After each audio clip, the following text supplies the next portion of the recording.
still with Lujack Productions for Meet the Music, and I'm here with Leah Justine. 419, Nashville's latest label's flagship recording artist. Girl, it is so good to have you here today. Thank you so much for coming. Thanks for having me. Thank you. Can you tell us a little about yourself? I hear that you're a local girl. And by local, I mean Pacific Northwest. Yes. So I was born and raised in Tacoma, Washington. So Pacific Northwest, near and dear to my heart. I did go to school in Los Angeles for 4 years at the University of Southern California, but came back home because I love the Pacific Northwest and I love Tacoma. There's nothing like a summer. No, you get the mountains, you get the sound. You can go to Eastern Washington and get all the golden fields. That's right. Yeah. There's nothing like it. So being a local girl, and now that you're a Nashville recording artist, tell me, how did you get into country, since it's not really the genre that kind of came from here? I mean, come on, we're known for alternative. Right. How did you get into country, and who was your inspiration? Yes, so funny. I get that a lot. You know, you're from the Pacific Northwest. Nobody listens to country music in the Pacific Northwest. But my dad was a huge country music fan, so I grew up listening to Hank Jr. and Waylon Jennings. I was supposed to be named Waylon if I was a boy, actually. Oh, nice. That's how much he loved Waylon Jennings. David Allan Coe. So I grew up listening to a lot of that traditional country in my house. And he was a real performer. He used to always sing to me in the car in his little hairbrush microphone. So, oh, yeah. Daddy girl. Yeah. I love it. That's wonderful. So, so you have recently gone to Nashville and recorded with 419. So you want to tell us about that? Yes, it was an amazing experience. Went to Nashville for about 10 days and recorded 10 songs in the studio with some amazing musicians, and we were at Direct Image Studios with Kenny Royster. Nice. Yes, and he's amazing. He helped me with my vocals, so he does vocal coaching, he does arranging, so I just felt like it was one of the most creative experiences I've ever gotten to have in a studio, so I felt really blessed. We worked with some of Nashville's best musicians who put the tracks down for all 10 songs in 2 days. It was wild. They would come in and listen to the demo once, maybe twice, go into the studio, nail it after 1, maybe 2 times. Nice. It was pretty magical. That is pretty magical. Yeah. So coming back now, what are you focusing on in the future? So we just released my debut single, If Mama Only Knew. Oh my gosh, she only knew if she was with you, man. Oh my goodness. If she only knew, yes. She only knew. It was one of the first songs that I ever wrote and co-wrote, and I did write it about my mom. So it's really special to me, and I'm really glad that it's the debut song. Yeah, so let's talk about your single. Okay. Yes, so my debut single is called If Mama Only Knew, and it is one of the first songs that I co-wrote, and it's a real life story. I wrote it about my mom, and you know, my mom is this fiery Catholic school teacher who raised me very prim and proper, and you know, as a child, you don't really know that your parent has this like wild side to them, but then as I grew up, and developed my own little wild side, right? Which we all have. I was like, oh, I started to see the wild side in my mom. Nice. Yeah, and so the whole twist of If Mama Only Knew, Mama knew everything. She knew you. I could never get away with anything. But I think what she didn't quite know is just how much I was like her. And so it's really cool that as you grow up and you get a different relationship with your parents, you know, can become a little bit more friends. Yeah, friends. And Yeah. like I see myself in her a lot. Yeah. And I see her in me, which is kind of fun. So that's really the whole premise of the song. That is wonderful. Yeah. Okay, so you mentioned that you co-write. Who do you co-write with? So I co-write with a nice gentleman named Anthony Honstein. And he was the first person that I ever auditioned for a band with. And so, yes, so I auditioned for him for the band, and I got the lead singing position, and so have a great relationship with him, and he's great to co-write with. He plays 12 different instruments, studied composition. Really nice. So typically, like, I will write a melody and a lyric, and he puts all the music. So I was going to ask you what comes first, the horse or the cart. So does the music come first, or does the lyrics and the melody come first? For me, it's usually a melody and a lyric. That's just how That's just how our writing has gone. That's wonderful. Traditionally. So is it just you two that write, or do other people in the band contribute to it also? Primarily Tony and I, but we have done a few songs with other writers as well, and that's really fun too. Yeah, it's really collaborative, and just kind of you get into this little vibe, and like a little magic happens, right? Definitely feed off of each other. That is definitely the fun about collaborating with other artists. Yeah. So you mentioned, actually we mentioned earlier about 419 and it being the flagship artist. And this is Nashville's newest label. Can you tell us a little about 419? Sure, yes. 419 Records is founded on wellness. So it's actually funded by hemp. So Jennifer Keith and Mark Armstrong, who are the CEO and the vice president, they also have hemp farms. And Jennifer is a nurse practitioner. She's a very, very smart, intelligent woman, and she loves lifting other women up. So she founded this label, and I feel very fortunate to be working with her. She believed in me. We met at the Pendleton Rodeo in 2016. I was playing behind the chutes. And after my performance, they both came up to me and they just said, "Hey, we loved your show." And we exchanged information. We kind of kept in touch on Facebook. And then in 2019, they brought me to their hometown of Umatilla, Oregon. And I played the Landing Days Festival, which is Umatilla's kind of big celebration that they do every year. And we just really had a great connection. They're great people, and a friendship formed, and then they decided to open a label and help me pursue my dream of music. Wow, that is absolutely wonderful. Has been a blessing, and they're both wonderful people. So you have a lot of great things coming up in the future. How is performing and COVID affecting your future? What are your plans to change?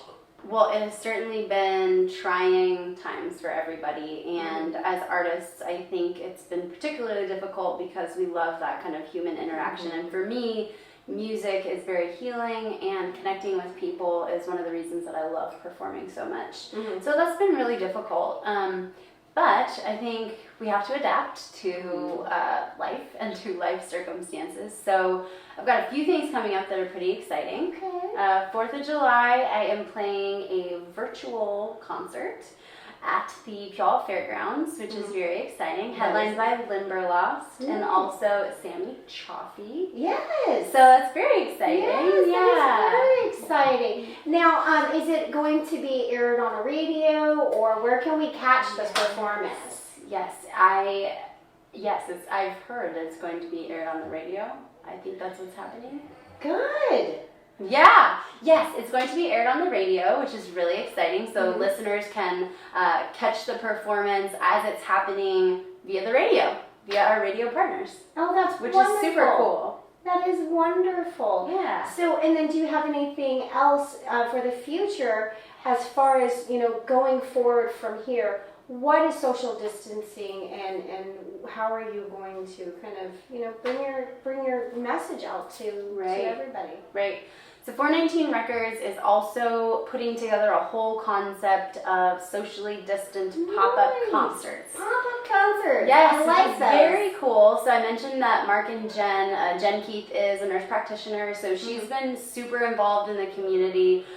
They've been doing COVID testing almost every weekend, both at their 5 different clinics that they own, but also just out in the regions, Eastern Washington and Northern Oregon. So they have come up with a socially distant pop-up concert concept, and we're having the first one on July 11th in their hometown of Umatilla, Oregon. So yeah, it's gonna be very cool. Wow. Yeah, there will be limited audience size, so it's limited to about 250 participants. It will be an outdoor venue. Your entrance ticket, you will get a mask with your entrance ticket, so you can wear those. But there will also be a huge beer garden. So we're hoping to bring, slowly and safely bring music back to the people. So I talked about my dad growing up and how he introduced me to country music. And it sounds like it's outlaw country too. He was outlaw country for sure. I kind of got that vibe when I first saw He's you. a little bit of an outlaw. I saw that it was outlaw country. I did. And it was like, when I first saw you, I'm like, she kind of reminds me a little bit of Gretchen Wilson, just a little, Thank you. You're welcome. A little sass. A little sass. So speaking of that, I know you mentioned that, the old country stars were but who is your influence now? Who do you kind of like take inspiration from? Well, so right now, some of my favorite current country music artists, Miranda Lambert's a huge favorite for me. I love Miranda. I love Eric Church. Oh, yes. And I love Cody Johnson. Nice. I don't know if you're familiar with him, but he's kind of out of that Texas scene, and he's got a more traditional country feel as well. So those are kind of my top three. So you feel like more traditional country than towards the more popular? I mean, Eric Church has a little bit of like rock and roll vibe too. When I play with a live band, our drummer is actually from a rock band, and our bass player played a lot of rock and roll too. So kind of that rhythm section really has that rock and roll feel, which I love. Because I love dancing and I love like high energy. So from kind of a musical perspective, I love those aspects to be involved in our show. So you mentioned that you like the high energy. What is the message that you like to bring across with your music? Do you feel like you want to focus on something particular, or?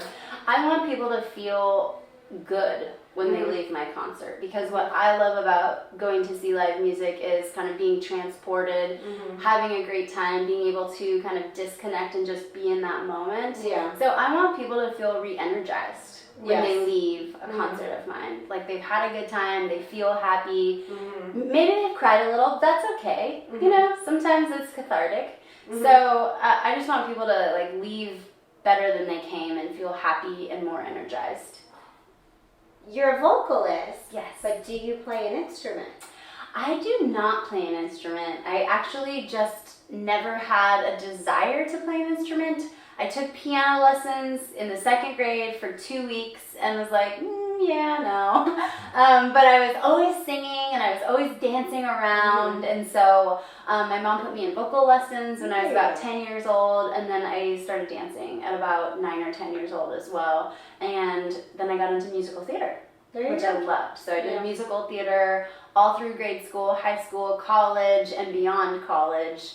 And then there was just always something that was kind of irking inside of me that I really wanted to sing with a live band, and that, like that love of country music was always back there in the back of my mind. And so I kind of made this conscious decision. I had, gotten a lot of good theatrical gigs on my resume, but I just stopped auditioning, which was really hard because theater is so fun and it's a great community. Stopped auditioning and geared all my energy towards, finding a band and figuring out how I could sing with a band, which I really didn't know anything about. Wonderful. So how long have you been singing? How long have you been writing and performing? So I've been singing since I was very young. My mom says I was singing when I was 3, 4, would listen to all the Disney movies. Yes. No. Was a big Disney child, listened to all the musicals and was singing around, all that. Cinderella. Disney's I always joke, it's my second favorite genre after country is Disney. So who's your favorite Disney princess? Ariel. Really? The Little Mermaid, yep. I love it. There you go. Yeah, beautiful. So how long have you been performing now? So I started in musical theater when I was about 5. So performed all the way through college and after college. Even when I got my first job, I was performing in regional musical theater and still singing today. So So how many years have you been in the band and writing? Since 2014, so about 6 years now. Right on. Yeah. So this is your first album, your first complete album? It is, yes. I've done some other recording, but this is my first album that I've gotten to go to Nashville and record with, Nashville musicians and Kenny Royster, who was amazing. Yes. That is amazing. Miss Leah, tell me how you came up, because I know you mentioned it's about your mom and things that she did, but kind of walk me through the process of how did you come up with it? Was it a line? Was it a... What happened was... What happened? So what happened was... One time at band camp. No. I was auditioning for my first band. Musical camp. I was auditioning for my first band, and so I went over to Anthony's house. It was a 3-part audition, so I did an acoustic audition with him, and I was sitting there singing our designated songs, and along comes one of his best friends, Jonathan Harris, who went to the same vocal coach as me when I was young, but I had never met Jonathan yet, but he had his, poster plastered on the wall, and, he was Jonathan Harris, and so I was 13, I'd never met him. He comes in and just stopping by after work, and Tony was like, oh, we gotta take a break, say hi to Jonathan. So I'm a little starstruck because it's Jonathan Harris. And he comes in and they're like, let's have a shot of whiskey. Leah, do you want a shot of whiskey? And it was a Thursday night, so it was a school night, right? A night before work. But I was like, yes, of course I want a shot of whiskey. And then I went over there and I was like, gosh, if my mama only knew this was happening. And Jonathan Harris looked at me and he said, you gotta write that song. If mama only knew. That is. And so then I did, 3 years later. That is wonderful. Actually, no, I think it was 2 months later. Yeah, you just kind of write it down. So yeah, that's great. You took the totally title full and circle. you just totally ran off. That's a great concept. Yeah, that is great. Yes. Just released the first single, If Mama Only Knew, on the 15th of June, and getting ready to release 1, maybe 2 more singles late summer, early fall, and then releasing the whole album digitally, probably the end of the year or early 21. So will we be able to get a hard copy? Because You my will. car is old school and I only have a CD player. I love CDs, yes. So we actually printed hard CDs that will be available on my website, www.leahjustine.com. Wonderful. Very soon, and they will also be available at all of our shows. Wonderful. Yeah. So lots of, and you have merch, you have t-shirts. And Yes, everything. t-shirts and cups and Nice. Yeah. Nice. So we can get that on your website too? Yes. Yes. So digitally, so where can we find your music digitally? Any of your favorite music platforms. iTunes, Spotify, Apple Music, Amazon, YouTube, Good. Deezer. Good. Anywhere. So anywhere, just basically Google Leah Justine and you're good to go. Thank you so much for coming in and Thanks for having sitting me. in with Meet the Music and Lujack Production. Please, can you tell us again where we can find you? Absolutely. LeahJustine.com. You can find me on Facebook at Leah Justine Music. You can find me on Instagram at Leah Justine Music, and then Twitter, Leah Just Music. Just music. Just music. Just music. Thank you once again for tuning in to Meet the Music here in the lovely downtown Tacoma in the Essence Lounge.